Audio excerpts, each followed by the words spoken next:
छत्तीसगढ़ की राजधानी रायपुर और रायपुर रेलवे स्टेशन से लगा हुआ एक जगह है फाफाडी। फाफाडी में स्टेशनरी कारोबारी जो है एक भगवान भावन दास रामचंदानी, उनका परिवार रहता था। अच्छा खासा कारोबार, संपन्न परिवार, ये पूरा परिवार रहा करता था। रामचंदानी परिवार, घर में दर्जन भर लोग, महिलाएं, बुजुर्ग, बच्चे। तो सारे लोग 16 और 17 अप्रैल की दरमियानी रात इत्मीनान से सो रहे थे अपने अपने कमरे में। रात के तकरीबन 2 से 3 बजे होंगे कि घर में कुछ दस्तक सुनाई दी, कुछ हलचल सुनाई दी, कुछ आहट सुनाई दिया। लगा कि घर में जैसे कोई घुस आया, और लगा नहीं, वास्तव में घर में कुछ लोग घुस आए थे, जिनकी संख्या 8 के तकरीबन। 8 लोग घर में घुसे और सब ने अपने अपने चेहरे जो है वो, किसी ने गमछे से, किसी ने मफलर नुमा चीज से अपने चेहरे ढक रखे थे, किसी ने रुमाल से ढक रखे थे। उनके पास खतरनाक औजार भी थे, कट्टा, चाकू।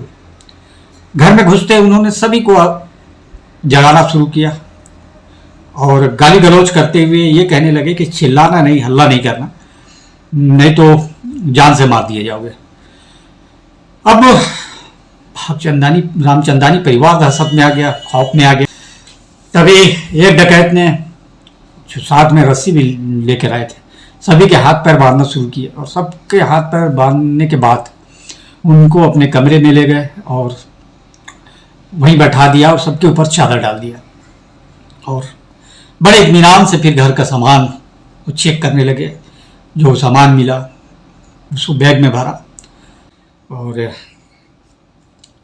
सवेरे जब सुबह हुई तो रामचंदानी परिवार के लोग किसी तरह घर के बाहर आए और चीख पुकार मचाना शुरू किया। तब तक सुबह के 4, 4:30 और बज चुके थे। चीख पुकार की आवाज़ सुनी, मदद की आवाज़ सुनी, तो उन्हें लगा कि कुछ बड़ा हुआ है। सारे लोग दौड़े, आसपास के लोग दौड़े, पड़ोस के लोग जागे, वो भी भागे, रामचंदानी परिवार के घर की तरफ गए। तो देखा कि सभी के हाथ पीछे बंधे हुए थे, सबके हाथ खुले गए। पुलिस ने इसकी हाई प्रोफाइल जांच शुरू कर दी। तत्काल मौके पर क्राइम ब्रांच की टीम को बुलाया गया, फिंगरप्रिंट एक्सपर्ट को बुलाया गया, डॉग स्क्वाड को बुलाया गया, फोरेंसिक एक्सपर्ट की टीम पहुंची और पूरे घर को सील करने के बाद एक एक चीज़ की जांच शुरू हुई। और तो ये चीज़ें पुलिस को सबूत के तौर पर यही मिली कि घर में 8 लोग घुसे थे और वो दिल्ली के स्टाइल में गाली गलौज कर रहे थे। पुलिस ने मुखबिरों का भी जाल बिछा दिया और तत्काल इसकी जांच शुरू की गई। तो घर में जो सबूत मिले पुलिस ने उन्हें इकट्ठा किया। दूसरा, पुलिस ने घटनास्थल के आसपास भी सघन तलाशी शुरू की। रेलवे ट्रैक के आसपास जब पुलिस सर्चिंग कर रही थी तो पुलिस को वहाँ रेलवे ट्रैक से लगा हुआ एक नाले के पास पुलिस को एक माचिस और विक्स का टुकड़ा मिला। अब स्वाभाविक है, पुलिस के लिए चौंकने वाली बात थी। चौंकने वाली बात इसलिए थी कि घर की जांच करने वक्त, रामचंदानी जी की जब घर की जांच की जा रही थी, जब पुलिस क्लू जुटा रही थी, साक्ष्य जुटा रही थी, तो घर में भी एक विल सिगरेट का टुकड़ा मिला था। विल सिगरेट का टुकड़ा घर में मिलना और विल सिगरेट के टुकड़ा और एक माचिस रेलवे ट्रैक के पास मिलना पुलिस के लिए बड़ा सबूत था कि डकैत जो भी था वो विल सिगरेट पीने के शौकीन था। तो अब बात चूंकि रेलवे ट्रैक के पास की थी, रेलवे ट्रैक के पास रामचंदानी का घर होना, रेलवे ट्रैक के पास विल सिगरेट का मिलना और घर में विल सिगरेट के टुकड़े का मिलना, एक तमाम कड़ियाँ कहीं न कहीं जुड़ती जा रही थी। अपने आप एक लय बनता जा रहा था, एक जांच की कड़ी अपने आप जुड़ती जा रही थी। तो पुलिस ने ये अंदाजा लगाया कि डकैत जो भी हो, अगर वो रेलवे ट्रैक के पास उन्होंने डकैती डाली है तो ज़रूर वो यहाँ आने के लिए उन्होंने साधन के तौर पर रेलवे का ही इस्तेमाल किया होगा, ट्रेन का इस्तेमाल किया होगा। तो पुलिस की एक टीम तत्काल रायपुर रेलवे स्टेशन भेजी गई। रायपुर रेलवे स्टेशन के टिकट काउंटर में जांच के दौरान काउंटर नंबर 3 में एक कर्मचारी ने बताया कि साहब सुबह 8 लोग आए थे और उनका बात करने का लहजा दिल्ली के लहजे जैसा था और 8 लोग निजामुद्दीन के लिए टिकट मांग रहे थे। क्योंकि उस वक्त डायरेक्ट ट्रेन निजामुद्दीन के लिए नहीं थी, तो मैंने उन्हें नागपुर के लिए टिकट दे दी और वहाँ से उन्हें नागपुर से दिल्ली जाने के लिए किया।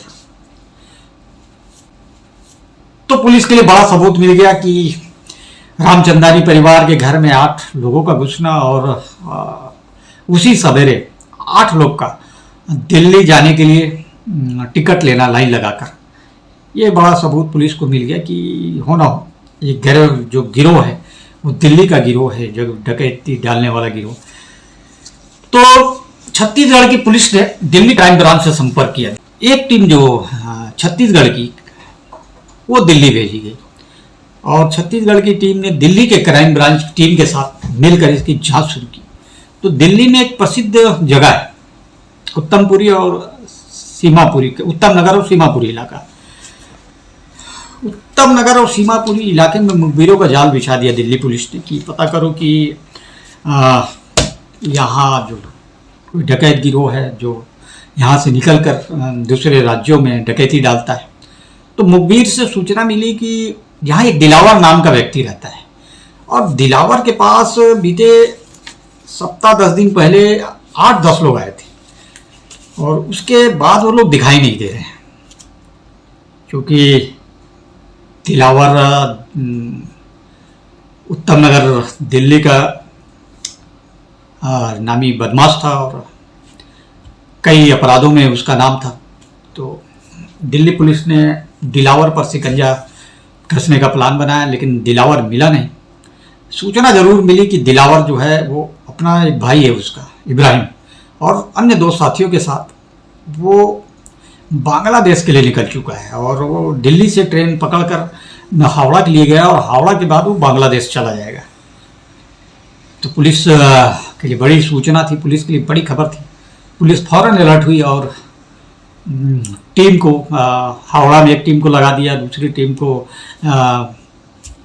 जिस ट्रेन से दिलावर को जाना था उस ट्रेन में भेज दिया। क्योंकि दिलावर के पास दिल्ली पुलिस की एक ही फ़ोटो थी और काफ़ी पुरानी फ़ोटो थी, इसलिए दिलावर को पहचान पाना इतना आसान नहीं था। लेकिन पुलिस ने एक चांस लिया और दिलावर का जो फ़ोटो है तो जांच टीम में जितने लोग थे जो व्हाट्सएप का इस्तेमाल करते थे सबको भेज दिया।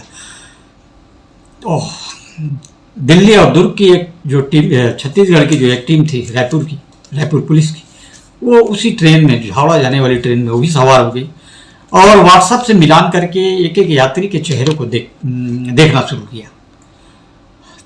तो हावड़ा स्टेशन आने के पहले दिलावर को पुलिस ने पहचान लिया और दिलावर ने भी पुलिस को देखकर भागने की कोशिश की और समझ में आ गया कि यही दिलावर है। और दिलावर के साथ जो अन्य लोग थे, इब्राहिम और 2 अन्य, सबको हिरासत में लिया गया। हिरासत में लेकर सभी को रायपुर लाया गया और रायपुर में उनसे पूछताछ शुरू हुई। तो दिलावर ने पूरी घटना बताई, दिलावर ने पूरी कहानी बताया अपने बालिया बयान में। दिलावर ने बताया कि रायपुर में डकैती डालने की योजना उसके एक साथी बिल्लाल ने बनाई थी। बिल्लाल चूँकि बांग्लादेश का रहने वाला था और बिल्लाल ने ही जो इब्राहिम, रफ़ीक, शहादत, कबीर, रफ़ीक और मास्टर जी, इनको बांग्लादेश से बुलाया था स्पेशल डकैती डालने के लिए। इन लोगों की योजना के तहत 14 अप्रैल को सभी लोग निजामुद्दीन से गोंडवाना एक्सप्रेस में बैठकर रायपुर पहुँचे। रायपुर स्टेशन के पास रुककर उन्होंने रेकी शुरू की। दिन भर वो रेकी करते और रात में रायपुर स्टेशन में प्लेटफार्म टिकट लेकर सो जाते ताकि किसी को शक ना हो। तो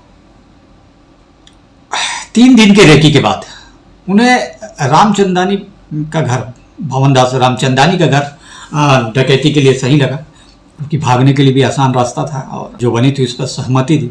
और 16 और 17 अप्रैल की दरमियानी रात तकरीबन 2 बजे जो रामचंदानी परिवार का मकान का पहला माला था, उसका दरवाज़ा तोड़कर घर में घुसे। घर में घुसने के बाद डकैती डाली, और चूंकि बिलावल को विल सिगरेट पीने का शौक था, तो डकैती डालते डालते उसने सिगरेट पिया और टुकड़े को आधा वहीं जला के फेंक दिया। उसके बाद वो लोग 4 बजे इत्मीनान से निकल गए। डकैती डालने के बाद उन्हें लगा कि अब वो आराम से निकल जाएंगे, पकड़े नहीं जाएंगे। लेकिन रेलवे ट्रैक के पास जो विल सिगरेट पीला और जो 8 लोग घर में घुसे थे, और जो रायपुर रेलवे स्टेशन से जो 8 लोगों की जानकारी मिली, और दिल्ली के स्टाइल में जो उनकी बातचीत और गाली गलौज का तरीका था, उससे पुलिस को काफ़ी कुछ साक्ष्य मिला और ये आरोपी पुलिस के पकड़ में आए। तो